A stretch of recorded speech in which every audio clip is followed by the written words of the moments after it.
यह है class 10th history NCERT के सॉल्यूशन की सीरीज चैप्टर नंबर 4 का 9th क्वेश्चन हम जो है इसमें देखने वाले हैं। G77 देशों से आप क्या समझते हैं? G77 को किस आधार पर ब्रिटेन वुड्स की जुड़वा संतानों की प्रतिक्रिया कहा जाता है? व्याख्या करें। अब हमें क्या बताना है कि G77 जो देश क्या थे। G77 जो देश थे वो जो है विकासशील देशों का एक समूह था। उसमें 77 जो देश थे, 77 देश जो है शुरू में शामिल हुए थे। वो क्यों शामिल हुए थे, चलिए देखते हैं। G77 ऐसे 77 देशों का समूह है जिन्होंने अंतर्राष्ट्रीय आर्थिक प्रणाली के लिए आवाज़ उठाई और समूह 77 के रूप में संगठित हो गए। जो अगर हम बात करें द्वितीय विश्व युद्ध की 1939 से 1945 तक, जब द्वितीय विश्व युद्ध चला, उससे पहले क्या होता था कि कोई भी जो है कोई देश किसी देश के साथ व्यापार करता था तो उसके कोई अंतर्राष्ट्रीय नियम नहीं थे। जो दो देश आपस में व्यापार कर रहे हैं वो अपने तरीके से जो है अपने नियम बनाते थे कि हमें जो है किसी देश को अगर कोई हमारा माल खरीदना है, बेचना है, तो हमारा जो रेट है वो आपस में तय कर लेते थे। मतलब कोई अंतर्राष्ट्रीय जो नीति थी वो द्वितीय विश्व युद्ध से पहले नहीं थी। द्वितीय विश्व युद्ध हुआ, बहुत ज़्यादा मात्रा में नुकसान हुआ लोगों का, पूरी दुनिया में जो है बहुत ज़्यादा नुकसान हुआ था। आर्थिक स्थिति जो पूरे देश की, पूरी दुनिया की जो है वो चरमरा गई थी। अब तब तक जो है एशिया और अफ्रीका के जो है ज़्यादातर जो देश थे, उपनिवेश जो थे यूरोपियन कंट्रीज़ के, वो भी जो है स्वतंत्र हो चुके थे, अलग जो है स्वतंत्र राष्ट्र बन चुके थे। अब वो क्या चाह रहे थे कि हमें जो है ऐसे अंतर्राष्ट्रीय ऐसी आर्थिक प्रणाली की जो है ज़रूरत है जो अंतर्राष्ट्रीय स्तर पर नियम निर्धारित करे। तो चलिए देखते हैं। NIEO इसका क्या मतलब है?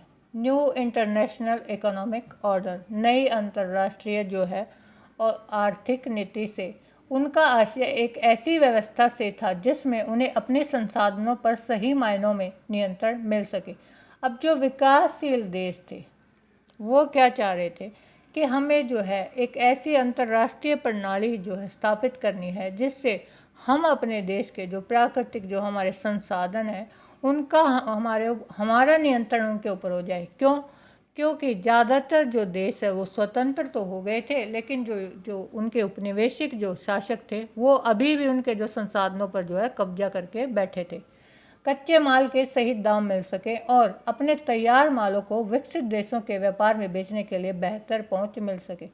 अब वो ये चाह रहे थे कि जो हमारे संसाधन है वो हमारे नियंत्रण में आ जाए। हमारा जो कच्चा माल है, चाहे वो खनिज पदार्थ हो, चाहे वो कृषि के उत्पादित माल हो, उसका जो है हमें सही दाम, सही रेट मिले।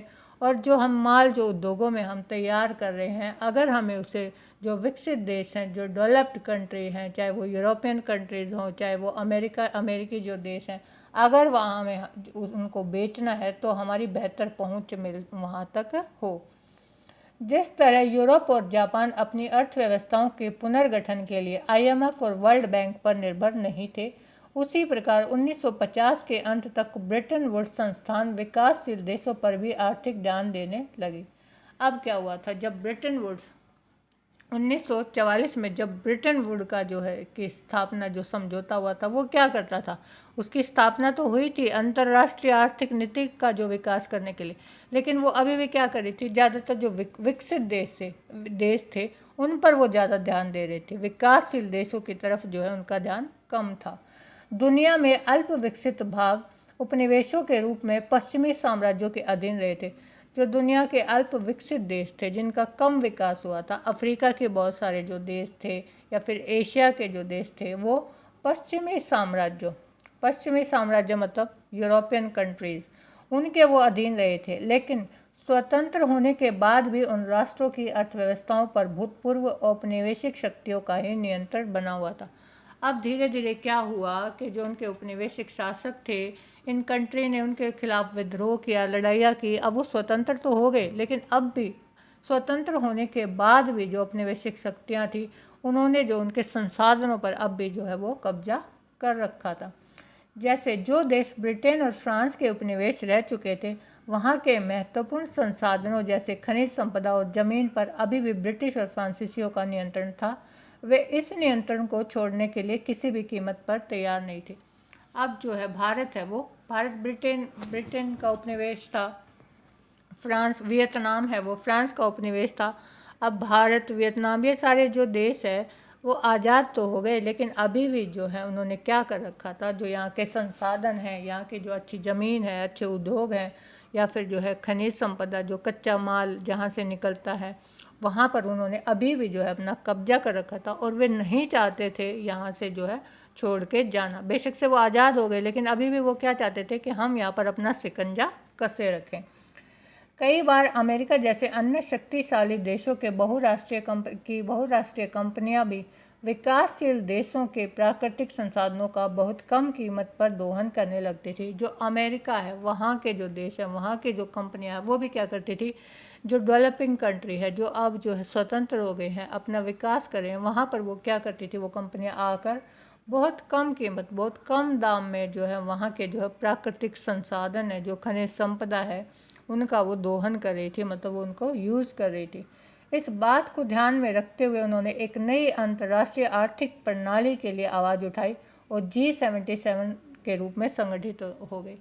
अब जो है, जो यूरोपियन कंट्रीज़ थी, जो अमेरिकन कंट्रीज़ थी, वो क्या कर रही थी, एशियन और अफ्रीका के जो देश हैं उन पर क्या कर रही थी, उनके प्राकृतिक संसाधनों पर जिस तरह से वो अपना कब्जा जमाए हुए थे। तो ये जो अब स्वतंत्र हो गए हैं ये देश, इनमें से जो 77 देश थे, उनका एक समूह बना, उनका एक संगठन बना, और उन्होंने जो है आवाज़ उठाई मिलकर के अब हमें जो है नई अंतर्राष्ट्रीय आर्थिक प्रणाली चाहिए, जो व्यापार के और इन सब के जो है नियमों को निर्धारित करे, ताकि जो ये औपनिवेशिक शासक हैं ये हमारा हनन ना कर सकें। वीडियो आपको अच्छी लगी हो तो चैनल को सब्सक्राइब कर लीजिए, और अगर आपको ये हैंड रिटन नोट्स चाहिए तो मैंने डिस्क्रिप्शन में अपना मेल आईडी दिया, वहाँ आप मुझे मेल कर सकते हैं।